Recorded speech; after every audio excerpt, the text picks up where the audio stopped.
আসসালামু আলাইকুম।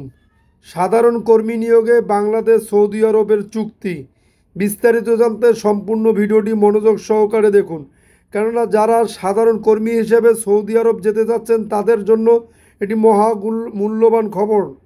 তার আগে অবশ্যই আমাদের চ্যানেলটি সাবস্ক্রাইব করে পাশে থাকা বেল বাটনটি অন করে রাখবেন পরবর্তী ভিডিওর জন্য।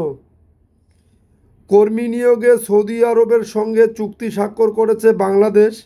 বাংলাদেশের পক্ষে প্রবাসী কল্যাণ ও বৈদেশিক কর্মসংস্থান মন্ত্রণালয়ের উপদেষ্টা ডক্টর আসিফ নজরুল এবং সৌদি আরবের পক্ষে মানব সম্পদ ও সামাজিক উন্নয়ন মন্ত্রণালয়ের মন্ত্রী ইঞ্জিনিয়ার আহমেদ বিন সোলাইমান আল রাজি চুক্তি স্বাক্ষর করেন। সোমবার 6 অক্টোবর সৌদি আরবের রাজধানী রিয়াদে এ চুক্তি স্বাক্ষর অনুষ্ঠিত হয়। রিয়াদের বাংলাদেশ দূতাবাস জানিয়েছে, সৌদি আরব বাংলাদেশ কূটনৈতিক সম্পর্কের দীর্ঘ 50 বছরের ইতিহাসে এবারই প্রথম সাধারণ কর্মী নিয়োগ সংক্রান্ত কোনো আনুষ্ঠানিক চুক্তি স্বাক্ষর হলো। বহির্বিশ্বে বাংলাদেশের সবচেয়ে বড় শ্রমবাজার সৌদি আরবের 1976 সাল থেকে অনানুষ্ঠানিকভাবে কর্মী নিয়োগ শুরু হলেও সাধারণ কর্মী নিয়োগ সংক্রান্ত কোনো আনুষ্ঠানিক চুক্তি ছিল না। 2015 সালে গৃহকর্মী নিয়োগ এবং 2022 সালে দক্ষতা যাচাই সংক্রান্ত দুটি বিশেষ চুক্তি স্বাক্ষর হয়। এই চুক্তি স্বাক্ষরের মাধ্যমে বাংলাদেশ থেকে সৌদি আরবে বিভিন্ন পেশায় দক্ষ কর্মী নিয়োগ বৃদ্ধি পাবে এবং কর্মী ও নিয়োগকর্তার অধিকার ও স্বার্থ অধিকতর সুরক্ষিত হবে মর্মে আশা করা যাচ্ছে। এটি ভ্রাতৃপ্রীতম উভয় দেশের মধ্যে দ্বিপাক্ষিক সম্পর্ক আরও শক্তিশালী করার ক্ষেত্রে ভূমিকা রাখবে।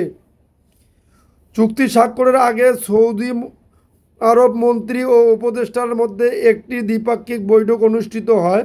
বৈঠকে উপদেষ্টা আসিফ নজরুল সৌদি আরবের নিয়োগ চুক্তি যেন সঠিক হয়, ইকামা নবায়নের দায়িত্ব যেন নিয়োগকর্তারা পালন করে, দেশে ফেরত যেতে ইচ্ছুক কর্মীরা যেন স্বল্পতম সময়ে এক্সিট ভিসা পায়, এসব বিষয় তুলে ধরেন এবং এ সময় সৌদি মন্ত্রী এসব বিষয়ে দ্রুত সমাধানের জন্য কার্যকরী পদক্ষেপ নিতে সংশ্লিষ্টদের নির্দেশ দেন এবং বাংলাদেশকেও নিরাপদ ও সুষ্ঠু অভিবাসন নিশ্চিতকল্পে ভূমিকা রাখার আহ্বান জানান।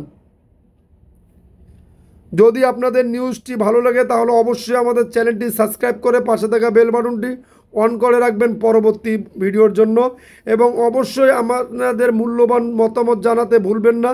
আমাদেরকে মূল্যবান আপনার মন্তব্য জানাতে অবশ্যই কমেন্ট বক্সে যেয়ে কমেন্ট করতে পারেন।